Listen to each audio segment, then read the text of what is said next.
हमारे पास sandwich theorem सबसे पहले आपको पता होना चाहिए क्या है, जिसको सीक्वेंसिंग थ्योरम भी हम कहते हैं। ये हमारे पास एक्चुअली ये होता है कि हम इस तरह से किसी भी फंक्शन को इस फॉर्म में लिखते हैं।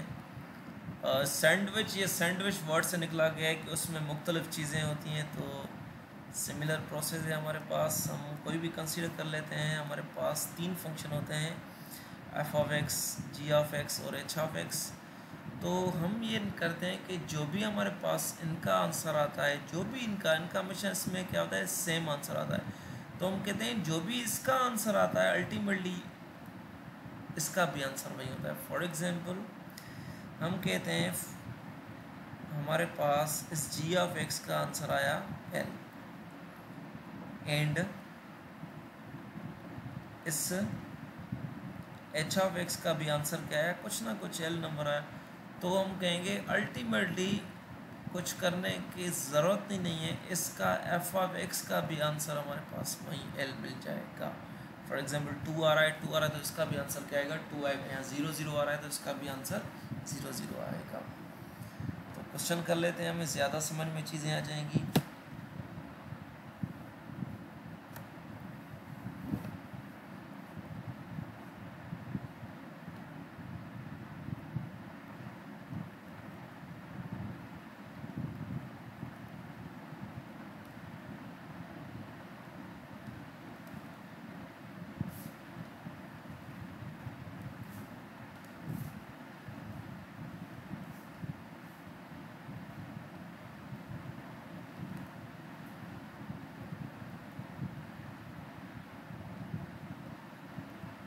अब हमारे पास ये क्वेश्चन है, देखें अब अगर इसमें डायरेक्ट हम अप्लाई लिमिट करते हैं तो हमें इनडिटरमिनेट फॉर्म मिलता है, मतलब 0 × 0 मिलेगा। ठीक है, तो ये नहीं मिलना चाहिए, ये भी एक किस्म का इनडिटरमिनेट फॉर्म है। ठीक है, और ये 0 × 0 भी नहीं मिलेगा, ये कुछ और की तरफ चला जाएगा, ये हमें इस तरह से मिलेगा। अगर मैं इसको थोड़ा सही तरह से करके समझाऊँ कि x³ की जगह अगर मैं 0 रखूँ और इधर हम क्या रखें कि 7π/0, तो ये मतलब इन्फिनिटी, मतलब 0 × इन्फिनिटी, ये भी क्या है, एक किस्म का इंडिटरमिनेट फॉर्म है। तो इसको उसने मेंशन कर दिया है कि आप किस तरह से इसको करें। आप इसको करें बाय हमारे पास सैंडविच थ्योरम।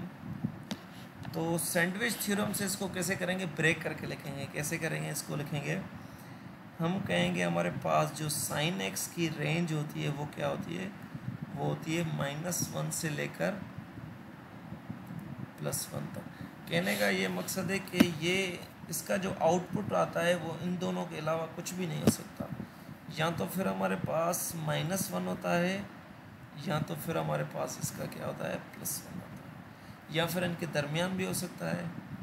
मतलब इनसे कोई डिफरेंट आंसर नहीं आ सकता है इसका। ठीक है, इन दोनों में से या इसके बीच में जो भी वैल्यू आ सकती है।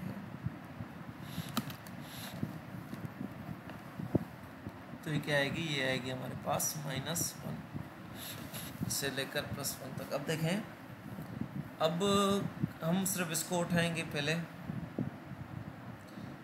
तो हमने कहा कि x की कौन सी भी वैल्यू आए, इसकी आंसर जो आएगा वो -1 से लेकर +1 तक आएगा। तो ये हमने क्या, बाय यूजिंग, हमने कौन सा थ्योरम लगाया है, ये हमने लगाया है सैंडविच थ्योरम।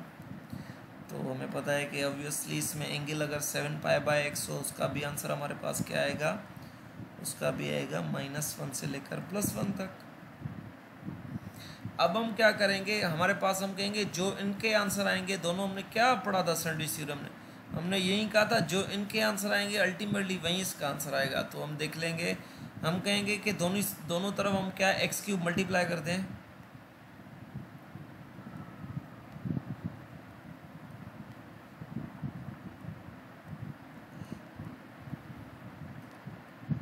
तो अल्टीमेटली इनमें इनसे मल्टीप्लाई होगा तो इनसे भी मल्टीप्लाई हो जाएगा। तो ये क्या हो जाएगा, माइनस का x³,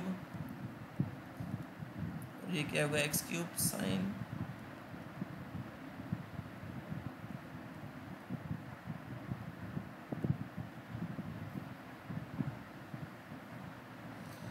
तो हमें पता है कि अगर हम इसमें लिमिट रखें, दोनों तरफ लिमिट ऑन बोथ साइड करेंगे, फिर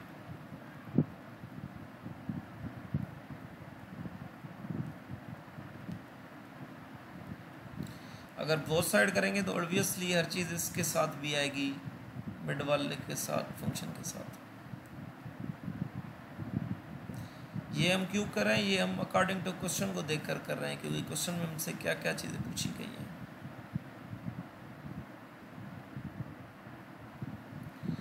तो हमें पता है कि इसका जो आंसर आएगा वो हमारे पास क्या आएगा, ऑब्वियसली ज़ीरो आएगा। अप्लाई लिमिट करेंगे -x³ -0³ -0 तो नहीं होता, ज़ीरो ही होता है, और इसका भी आंसर क्या आएगा, हमेशा ज़ीरो आएगा। तो हमने ये कंक्लूजन निकालेंगे, जो इसके आंसर आएंगे इन दोनों के सेम आंसर आए, और जो इन दोनों के आंसर है अल्टीमेटली वही उसका आंसर होगा, मतलब ज़ीरो उसका क्या होगा, आंसर होगा। तो इसका जो आंसर होगा वो क्या होगा, ज़ीरो होगा। ठीक है, तो इसी तरह आप सेकंड वाले की मैं हिंट दे दूँ तो हमें पता है cos स्क्वायर x की जो रेंज होती है वो 0 और 1 में आती है। तो आपको पता है इसमें क्या करेंगे, e⁻x दोनों के साथ मल्टीप्लाई कर देना और फिर अप्लाई लिमिट कर देना। याद रखना e⁻∞ हमें 0 के बराबर आएगा, तो इसका जो आंसर आएगा वो अल्टीमेटली आपको 0 ही मिलेगा। इसी तरह आपके पास जो c है उसकी tan इनवर्स की जो हमारे पास tan इनवर्स की जो आपके पास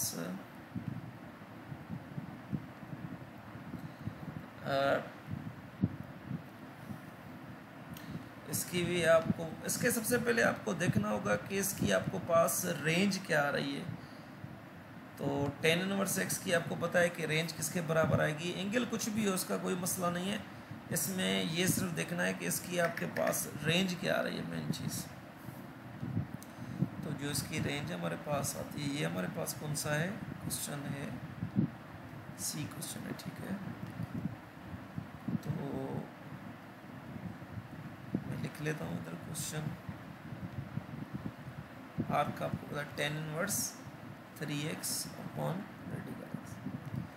तो याद रख लें जो tan इनवर्स x की जो आपके पास रेंज होती है वो होती है -π/2 से लेकर +π/2 तक, ठीक है। तो दोनों तरफ आपको क्या डिवाइड करना है, रेडिकल x, ठीक है। तो इसका भी आंसर अल्टीमेटली आपको 0 ही मिलेगा।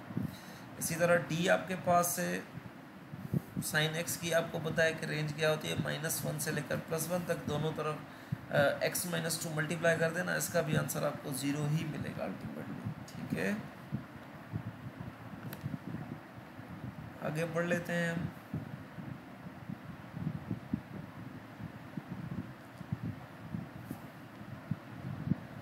अब जो मैंने कुछ प्रॉपर्टीज़ आपको बताई थी वो इसमें यूज़ होंगी, ये वाली।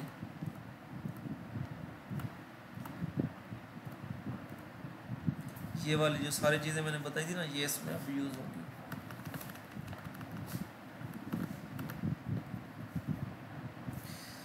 ये हमारे पास है 2.5 का सेकंड पार्ट, ठीक है।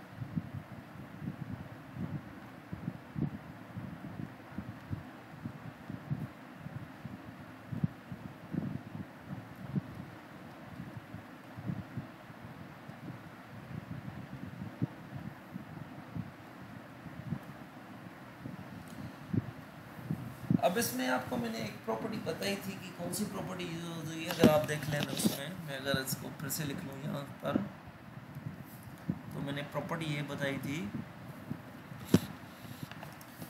मैंने कहा था कि हमारे पास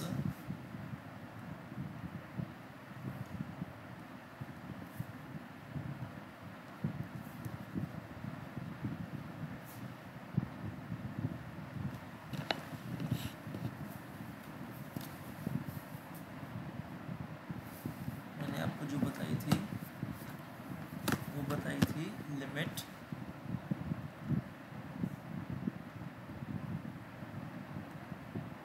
x approaches 0 sine x upon, वो क्या था, 1 के बराबर था। मैंने कहा था जो भी हमारे पास इधर एंगल आएगी वही चीज़ सेम एंगल डिवाइड में, तो हमेशा उसका आंसर क्या होना चाहिए, 1 होना चाहिए। और याद रख लें लाजमी तौर पर x की जो लिमिट अप्रोच करे वो 0 को ही करे। तो इसमें हम देख सकते हैं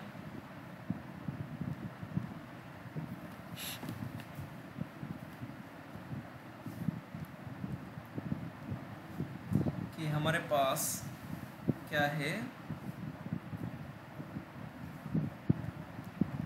लिमिट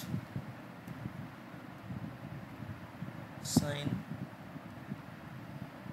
अब देखें इधर हमारे पास क्या है, ऊपर एंगल में है 2x और डिवाइड में हमारे पास क्या है एंगल। तो जिस हमारे पास नंबर की इसमें कमी है वो क्या कर लेंगे, वो मल्टीप्लाई भी करा देंगे और डिवाइड भी करा देंगे। तो लिहाजा हम इसको ऐसे भी तो लिख सकते हैं ना, 2 इस तरह से कर कर x/2, कोई मसला नहीं है, 2 2 कैंसिल आउट हो जाएगा, अगेन x बच जाएगा। अब देखें तो हमारा ये 2 काम का नहीं है, तो डिवाइड के नीचे डिवाइड ऊपर जाकर क्या हो जाएगा, मल्टीप्लाई हो जाएगा। तो ये कुछ इस तरह से हो जाएगा हमारे पास, और इसको लिखें तो ये 2 हमारे पास बाहर आ जाएगा इस लिमिट से।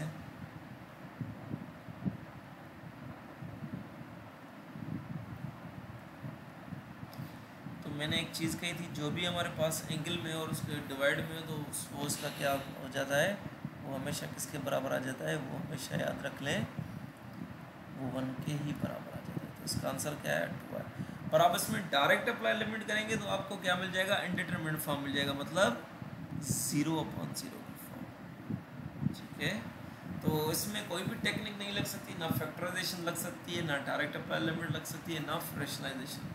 अगर ये तीनों सारी चीज़ें मेथड फेल हो जाते हैं तो हम उसके कुछ प्रॉपर्टीज़ की तरफ आ जाते हैं।